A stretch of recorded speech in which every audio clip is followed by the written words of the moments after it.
Madame, Messieurs, merci de nous retrouver dans le cadre de ce tout nouveau numéro de votre émission Un homme, un concept, une émission qui nous permet de réfléchir pas seulement sur l'actualité, mais sur des questions susceptibles de booster le développement de la République démocratique du Congo. Et aujourd'hui, on va parler de l'éducation. Vous le savez, le 30 avril prochain, la RDC va célébrer la journée de l'enseignement.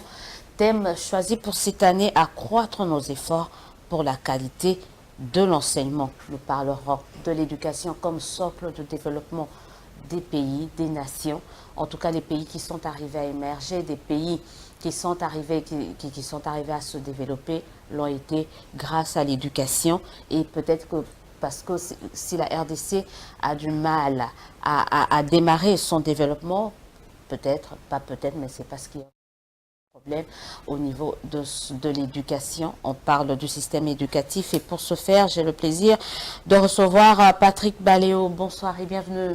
Bonsoir, madame. Chercheur dans le domaine des sciences de l'éducation. Absolument. D'où vous est venu? Pourquoi d'abord faire des recherches autour de l'éducation, autour des sciences de l'éducation? Au fait, ça commence par rapport à un souci que j'avais par rapport à nos réalités en tant qu'Africains, de manière globale. Parce que j'avais constaté qu'il semblait être un fait observable par tous que les communautés africaines semblent être les dernières en matière de développement comparé aux autres communautés. Et ça m'était venu d'une démarche artistique parce que je suis un plasticien de formation aussi. Et par rapport à ça, j'avais voulu comprendre un peu le mécanisme qui était à la base de cette inertie au fait par rapport à notre développement. Et à travers mes recherches, j'avais eu à comprendre que ce n'était pas des faits du hasard, ni de faits liés à notre inné, comme certains l'imaginaient, parce que dans l'imaginaire collectif ici, les gens s'imaginent que notre cas est une forme de malédiction divine, et d'autres disent que nous avons de prédispositions apparemment qui ne nous permettront pas de pouvoir être en phase avec l'évolution du monde. Or, d'après mes recherches, j'avais constaté que le problème ne se situait pas à ces niveaux-là, mais c'était plutôt plus au niveau de l'acquis qu'on donne à nos enfants. Parce que du point de vue des l'inné, l'enfant africain n'est pas si différent des autres enfants du monde, parce que nous possédons quasiment la même potentialité, mais sauf que l'éducation qu'on donne à nos enfants semble ne pas être la bonne qu'il faut pour permettre ce développement. Et c'est par rapport à ça que mon entreprise a eu à démarrer, jusqu'à ce que j'ai eu à comprendre le problème dans son essence, au fait. Il y a un mot qui m'a interpellé lorsque vous parliez, c'est l'éducation qu'on donne à nos enfants n'est pas la bonne. Oui. Comment ça? De manière pratique, qu'est-ce que nous, de nos jours, nous comprenons par le terme éducation? Ça a tendance à nous projeter dans un concept réducteur de l'enseignement. On imagine que la simple insertion ou une certaine forme de formation pratique, c'est-à-dire une formation professionnelle, aboutit nécessairement à la conclusion d'une éducation en fait, auprès d'un individu.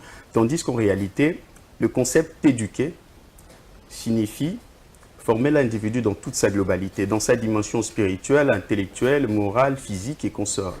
Et de manière pratique, l'éducation en soi est censée remplir 4 champs d'action clés, c'est-à-dire le savoir-être nécessaire, c'est-à-dire vivre ensemble, la connaissance de l'être nécessaire, mais aussi le savoir-faire qu'il faut, d'où l'idée de l'enseignement qui est dans ce secteur-là, mais aussi le savoir qui est la culture générale nécessaire. Or, lorsque on se rend compte qu'on ne donne pas aux individus le savoir-être qu'il faut, sur base d'une connaissance de soi totalement erronée, telle que nous le constatons chez nous ici, et un savoir-faire approximativement relatif, et un savoir global qui est la culture générale totalement ailleurs, qui n'est pas assis sur nos réalités, on se rend compte que de manière pratique, on échoue sur l'image de l'humain qu'on souhaite créer.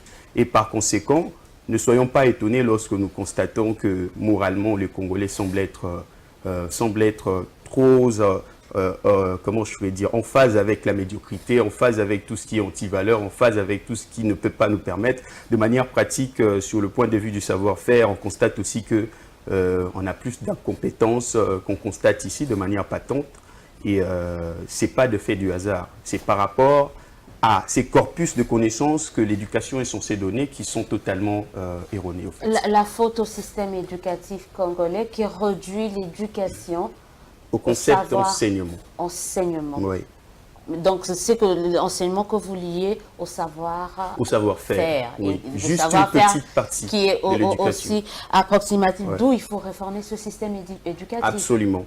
Absolument. Donc la réforme, je ne parlerai pas d'une réforme parce que pour moi la réforme c'est un changement qui n'entre vraiment pas dans la profondeur totale. Moi je parle plutôt d'une révolution parce que déjà remettre en cause les concepts en soi de l'éducation telle que conçue maintenant, donc c'est déjà attaquer le fondamentaux de la manière dont nous pensons l'éducation. Donc moi je parlerai plutôt d'une révolution. Parce qu'il nous faut une révolution de vivre ensemble. Bousculer les habitudes, bousculer les quotidiens. Ouais. Est-ce que vous pensez que le Congolais est prêt pour ça? Le Congolais ne peut ne pas être prêt, mais ce qu'on appelle leader, en français leader, ce sont des gens qui sont censés donner une certaine direction à la population. Et les politiques, qui sont en quelque sorte des leaders de la population, sont en mesure de montrer le chemin pour la population. Je pense que la population peut être prête, mais à condition qu'on leur montre le bon chemin.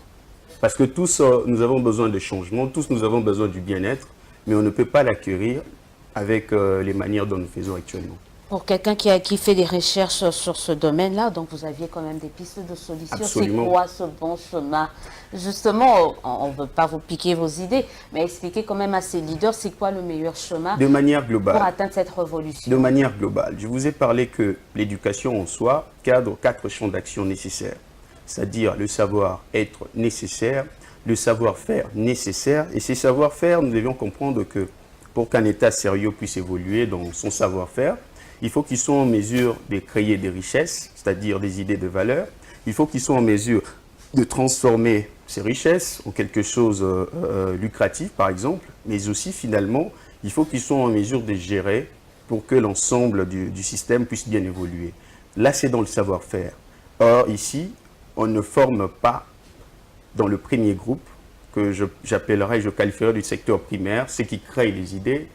Vous n'avez qu'à observer la manière dont on forme nos enfants. On les forme plus à la rétention de matière plutôt qu'à leur capacité de produire quelque chose d'intéressant. C'est culturel quand même aussi. Ce sont des cultures qu'il faut révolutionner parce que lorsqu'on parle d'Albert Einstein, ce n'est pas parce qu'il avait une connaissance ultra large, mais c'est parce que, par exemple, il a mis en place une innovation qu'on appelle la relativité.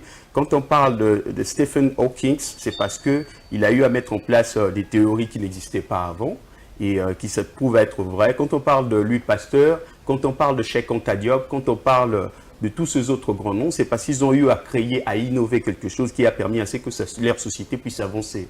Donc, le vrai signe de l'intelligence, d'après la conception psychologique de la chose, c'est la créativité, l'innovation, et non la largeur simplement de la connaissance. Parce que la connaissance vous permet d'avoir les outils pour mener à bon terme de réflexion. Mais lorsque vous avez des connaissances assez larges, qui ne vous permettent pas de pouvoir innover, solutionner le problème en face de vous, c'est que vous n'avez pas les bonnes connaissances ou vous ne savez pas faire usage de votre intellect pour solutionner le problème. Donc là, il y a un problème.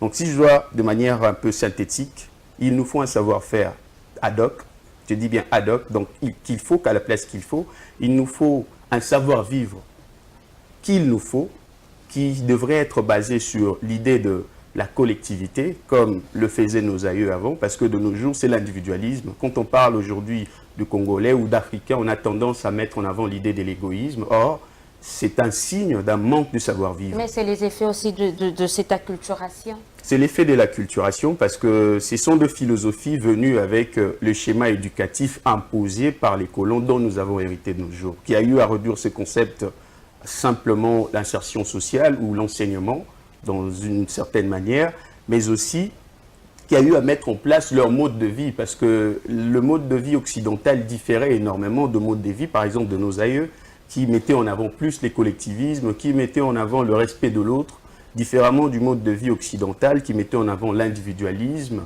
et une certaine hiérarchisation dans la société, qui est à la base de beaucoup de bavures que nous constatons en fait.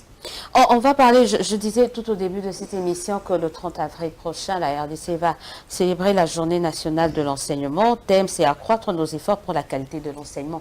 Et ça, c'est un véritable fléau. Tout le monde en parle. La qualité de l'enseignement, déjà le savoir-faire, pour ne parler que de cela, parce qu'il y a 4 champs d'action, vous avez dit. 3 champs. 3 champs principaux. Donc, vous avez dit... Principaux plutôt. Principaux, d'accord. Mais il y a la problématique de la qualité de l'enseignement, ça pose problème. Que faire? Juste par rapport à ça. Déjà, avant le savoir-être, on sait que dans le savoir-être, il y a l'implication de la famille, l'implication de la société, le savoir-faire dans nos écoles, dans nos établissements. Excusez, moi, je parle d'une révolution parce que j'ai remis en cause beaucoup de postulats qu'on a placés. Parce que moi, je ne suis plus d'avis qu'on place l'idée de l'éducation au niveau de la famille, au niveau des églises, parce que dans le concept de la société actuelle dont nous vivons, il est patent que les parents n'ont pas assez de temps de donner... On ne peut pas les exclure non plus. On ne peut pas les exclure, mais puisque l'État a eu à prendre ses fonctions, parce que c'est son rôle à lui, de créer les types d'individus qu'il faut pour la société, c'est à lui de répondre cela, mais tout en travaillant en connivence avec le parent. Mais voilà, créer une synergie, ça commence d'abord à la maison. Sauf que dans le concept actuel, on a eu à donner cette responsabilité entièrement aux parents. Parce qu'il y a des adages qui disent clairement que c'est à l'école qu'on apprend, c'est à la maison qu'on est éduqué. Or, je pense que ce type de concept doit être révolutionné parce que je pense que dans notre contexte actuel où les parents n'ont pas assez de temps à être avec les enfants, par exemple, vous êtes ici, vous avez laissé les enfants à la maison et je suis sûr que le papa n'est pas là aussi. Je suis sûr que les enfants s'éduquent comment en regardant le film que nous voyons à longueur de journée. Or, nous savons ce que ce film véhicule. Mais il y a cette complémentarité, on ne peut pas exclure les uns les autres. Il y a les parents qui commencent, l'école qui continue, et puis en plus, c'est la société. Mais lorsque vous avez en face de vous les parents qui n'arrivent pas à être responsables, devriez-vous continuer à responsabiliser des gens qui ne sont pas en mesure du moment en réalité? Mais que faire pour rendre ces parents responsables? Il faudrait bien le rendre responsable parce que c'est eux qui font ces enfants-là. Il faudrait le rendre responsable, mais la meilleure manière de le rendre responsable serait à ce que l'État reprenne ce rôle, mais que de l'autre côté, que l'État leur donne les moyens qu'il faut. Parce qu'il faut comprendre que nous sommes dans une société où, lorsque vous ne travaillez pas, c'est-à-dire vous ne cherchez pas d'argent, vous aurez du mal à accomplir vos tâches au niveau de la maison. Tandis que dans notre contexte actuel, on constate clairement que l'État a plein de défaillances dans tous ces secteurs-là. Donc, responsabiliser les parents, pour moi, c'est déresponsabiliser de l'éducation parce que les parents, dans le contexte actuel, n'ont pas ce temps. Mais il faut travailler en connivence avec eux, mais que l'État reprenne ce rôle-là d'éducation entièrement parce que c'est possible. Est-ce que ce n'est pas l'échec de tout le monde, et des parents, et de l'État? Parce qu'au fait, l'État, c'est qui? Ce sont ces parents-là également qui occupent des postes de responsabilité. Pas tous. C'est souvent ça, c'est un peu comme quand on dit l'État, c'est qui? C'est vous, c'est moi. Et vous et moi sommes qui? Sommes des parents, justement. Donc il y a cette responsabilisation, cette responsabilité assez partagée de toute la société. Absolument. La responsabilité de toute la société parce que on regarde sans agir. Mais aussi, moi je souhaiterais bien responsabiliser plus ceux qui sont dans l'appareil de l'État. Parce que ces gens sont censés avoir une certaine vision du monde qu'ils doivent essayer de montrer à la population. Or, lorsque ces gens n'arrivent pas à comprendre le problème dans leur profondeur, on ne peut pas espérer à des solutions extraordinaires. Le peuple ne fait que subir parce que les parents, ils doivent chercher de l'argent. C'est aux autres qui sont censés penser sur l'avenir du pays. C'est à eux de bien penser. Donc, je responsabilise tout le monde au même instant, mais je responsabilise surtout plus ceux qui sont censés faire le boulot qu'il faut. Raison pour laquelle je parlais quelque part des incompétences, parce qu'il est patent que ceux qui sont censés faire le boulot ne le font pas comme il se le doit. D'accord, mais comment arriverons-nous à former ces personnes compétentes, comme on peut le voir, le savoir-être, le savoir-faire est quasiment défaillant ici en République démocratique du Congo, tout est au rabais. Comment faire pour arriver, réussir à créer des personnes compétentes au lieu qu'on se rejette la faute? Je parle d'une révolution d'un système qui est naturellement défectueux. Parce que nous avons hérité d'un système qui était déjà défectueux. C'est comme si vous voulez créer un équilibre avec un sphère. Vous l'avez placé sur une surface. Mais naturellement, de l'autre côté, vous mettez une forme de pente. Vous comprenez? Donc vous faites quelque chose à l'idée de garder l'équilibre, mais la surface sur laquelle la chose est censée se reposer est déjà une forme de pente. Donc, ne soyez pas étonnés si le sphère tombe. Vous comprenez? C'est Mais quasiment... qu'allons-nous faire, que pouvons-nous faire? Parce que là, on se rend compte que tout est mauvais, tout est biaisé, mais on veut bien s'en sortir. de l'éducation. Mais oui, la révolution, elle va être comme ça, au-delà des mots. Je vous ai donné de pistes théoriques, parce que d'un point de vue pratique, ce sera un sujet qui va nous prendre des heures. Mais de manière globale, parce que je ne suis pas dans le détail, de manière globale, je vous ai dit qu'il nous faut donner le savoir-faire nécessaire à nos enfants, adapté à leurs capacités naturelles, parce que la personne ne se développe que dans des choses qu'il aime naturellement, et lui donner le savoir-faire nécessaire, les apprendre la culture de vivre ensemble, autre que ce que nous vivons de nos jours, parce que si nos grands-parents avaient ces notions de collectivisme, c'est parce qu'ils ont reçu une certaine forme d'éducation qui les emmenait à être ainsi. Parce que finalement, l'enfant vient comme une pâte informe et c'est la société qui est censée lui donner cette forme-là. Donc nos parents avaient, nos arrière-parents, si pas nos parents, avaient cette culture de vivre en collectivité, de respecter l'autre, de respecter la valeur de l'autre et qu'on sort parce que on les avait appris ainsi. Donc il nous faut revisiter ce point-là. Or, on ne peut pas le faire lorsqu'on donne la connaissance de l'être erroné, tel que de nos jours, parce que vous vous rendez compte que jusqu'à nos jours, beaucoup de Congolais baignent encore dans des connaissances obscurantistes, la haine de soi et consorts, parce que l'éducation les apprend à saillir, à se sentir étrangers à eux-mêmes, donc à s'aliéner naturellement. Ce n'est pas si étonnant aujourd'hui lorsque vous constatez que beaucoup de gens adorent s'éclaircir la peau, mais c'est parce qu'on a identifié la peau noire, par exemple, à tout ce qui est négatif, et la chevelure, la texture afro, à tout ce qui est négatif. Donc, ils ont tendance à se sentir étrangers lorsqu'ils sont dans leur naturel et à se sentir à l'aise lorsqu'ils singent les autres. J'ai l'impression comme si vous parliez de vous, mais vous vous sentez à l'aise, hein? Absolument. C'est très essentiel la confiance de soi, parce que lorsque vous avez confiance en vous, vous saurez valoriser celui qui est en face de vous. Lorsque vous savez vous aimer, vous saurez valoriser celui qui est en face de vous. L'amour de l'autre commence par l'amour de soi-même. Quand vous savez vous apprécier tel que vous êtes, quand vous savez apprécier vos singularités, lui donner de la valeur, vous saurez le projeter sur l'autre. Mais lorsque vous avez une haine de soi, qui est patente chez les Africains, il est difficile d'aimer celui qui ressemble à la forme dont vous vous efforcez à fuir. Raison pour laquelle vous vous rendez compte que les Africains, à cause de cette éducation erronée, ont tendance à aimer plus les autres, ils se sentent plus touchés quand c'est les autres, mais ils se sentent indifférents quand c'est les leurs qui souffrent. On le voit ici, quand il y a des catastrophes ici, les gens sont plus enclins à pleurer les morts des autres plutôt que les leurs. Tout ça, c'est on résume cela en une sorte, on appelle ça souvent ici le complexe. C'est pas un complexe d'infériorité. C'est un complexe, c'est dû à une éducation. On doit guérir quand même de ce type de complexe qui fait très mal. On ne peut que guérir en donnant la connaissance de l'être nécessaire qui permettra à l'enfant de savoir se valoriser, s'aimer tel qu'il est et puis apprendre à aimer celui qui lui ressemble. Parce que c'est la seule formule. Autre problème, c'est qu'aujourd'hui, quand on parle de la République démocratique du Congo et des atouts, des potentialités qu'a ce pays, on met plus l'accent sur les richesses sous-sol, sol, minières, forestières, mais on ne met pas l'accent sur l'homme. Est-ce que vous pensez que l'homme aujourd'hui, l'être congolais, constitue un atout majeur dans cette révolution du système éducatif? L'homme constitue un atout majeur, ce qui est patent parce qu'il y a des énergies en cascade. On a des énergies qu'on peut transformer. Parce que, au fait... Avec ce complexe-là, on vient de parler, c'est compliqué, hein? Non. Votre question est de savoir si c'est un atout. L'homme congolais est un atout pour notre futur développement. Je dis en termes de potentialité, il représente un potentiel. Mais sauf que c'est un potentiel mal encadré parce qu'on ne les forme pas comme il se doit pour pouvoir... Aussi, hein? Qui s'ignore. Non, c'est comme quelqu'un qui est assis sur de l'or mais qui n'a pas conscience de tout ça et qui pense qu'il est pauvre. Notre pauvreté, au fait, dans notre mental. Ce n'est pas dans notre réalité. Parce que nous avons l'énergie physique qu'il faut, nous avons les énergies, toutes formes de ressources autour de nous, mais nous ne savons les richesses qui nous entourent, mais nous ne savons pas le voir parce que nous avons été éduqués à regarder les choses d'un angle de vue négatif. Par exemple, de manière pratique, on constate des immondices ici.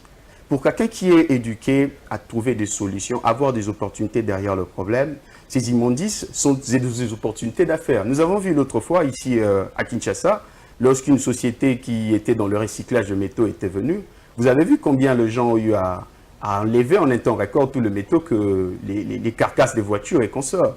Parce que les gens ont compris que c'est quelque chose qui aurait pu ramener.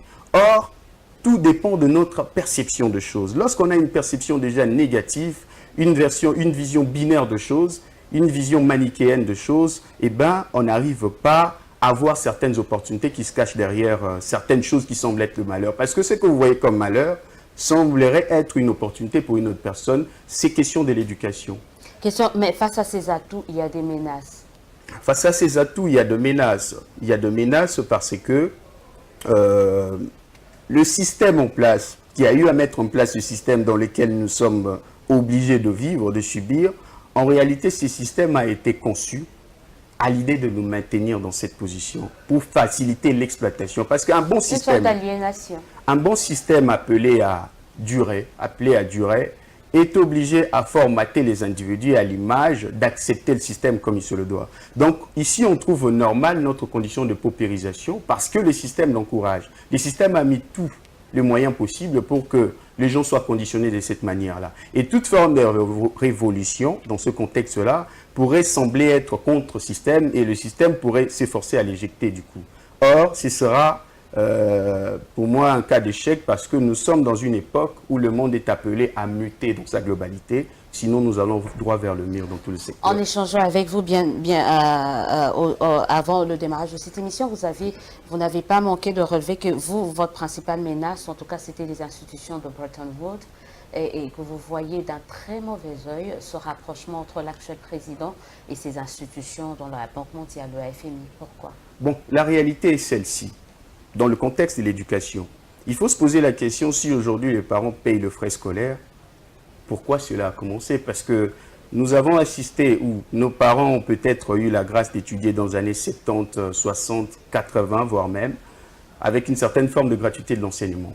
Et comment ça se fait aux alentours de 1985, plus ou moins, quasiment dans tout le pays d'Afrique, l'éducation est devenue à la charge des parents. Le paye, par exemple, de frais de scolarisation à la charge des parents. Eh bien, cela, beaucoup de gens ignorent que ce n'était pas parce que Mobutu voulait faire souffrir sa population, mais c'était plutôt parce que nous avons eu à avoir des dettes auprès de toutes ces institutions dont nous n'avons pas pu soutenir comme il se le doit. Parce que le grand problème avec ces institutions, c'est quoi? Ils nous donnent de prêts pour faire fonctionner notre système économique sur base de taux d'intérêt un peu exagérés. Et puis, souvent, c'est eux qui nous imposent des politiques à appliquer avec de l'argent qu'ils nous empruntent. Et cela fait en sorte que nous n'arrivons pas à réaliser de politiques en mesure de soutenir les dettes et du coup, nous clouons encore nos populations dans la paupérisation, comment je vais dire, la plus profonde possible. Donc, se rapprocher de ces institutions au regard de l'histoire, je pense que ça s'avère un peu être quelque chose de relativement néfaste. Si nous sommes obligés d'y prendre quand même, parce que peut-être nous n'avons pas d'autres sources de financement, mais il faudra s'efforcer à ce que nous l'investissons dans des projets en mesure de soutenir les dettes comme il se le doit. Sinon, nous allons finir par perdre certains secteurs de notre souveraineté. Et surtout qu'il y a certains pays africains qui se passent carrément de ces aides, entre guillemets. Ça n'a jamais été des aides, au fait. Des appuis, en fait, c'est comme ça que ça s'appelle quand même. Oui, il y a certains pays, je crois que l'Angola se passe. Il y a une falsification du langage pour favoriser certaines choses. Parce que lorsqu'on vous dit quelque chose dans son sens au cru, eh ben, peut-être ça va pas... ça va vous donner une certaine appréhension de choses. Lorsqu'on vous dit par exemple que ce n'est pas de l'aide, c'est de l'emprunt, vous allez percevoir cela d'un autre œil. Mais lorsqu'on change le mot, on utilise un mot plus doux, plus compréhensif, aide, et du coup ça donne une certaine vision. Parce que nous sommes dans un monde capitaliste, ces gens ne vont pas donner pour rien. Ils donnent parce qu'ils savent qu'ils doivent faire des intérêts. Des intérêts. Autre chose que vous m'avez parlé, on va très rapidement terminer cette émission. C'était votre coup de gueule et ce sera votre coup de gueule peut-être dans le cadre de cette émission. C'est le fait qu'actuellement le ciel congolais a été ouvert à une société, la société rwandaise. C'est votre coup de gueule et peut-être ce sera votre mot de la fin. Qu'est-ce que vous pensez de ça? Bon, personnellement, je pense que on est en train de faire certaines erreurs dont on ne semble ne pas avoir conscience. Parce que je suis pour le rapprochement avec le Rwanda, parce que c'est notre voisin. On est appelé à vivre ensemble et en paix, pour être à l'aise. Mais ce qui a été à la base de beaucoup de notre sous-développement, c'est plutôt certains accords que nous allons signer ailleurs, sans voir un peu l'impact négatif que cela pourrait avoir. Je donne l'exemple que vous avez parlé du Rwandair. Le Rwandair vient s'installer ici. Le Rwandais semble mener une forme de concurrence déloyale à l'égard de nos sociétés d'aviation, en l'occurrence Congo Airways.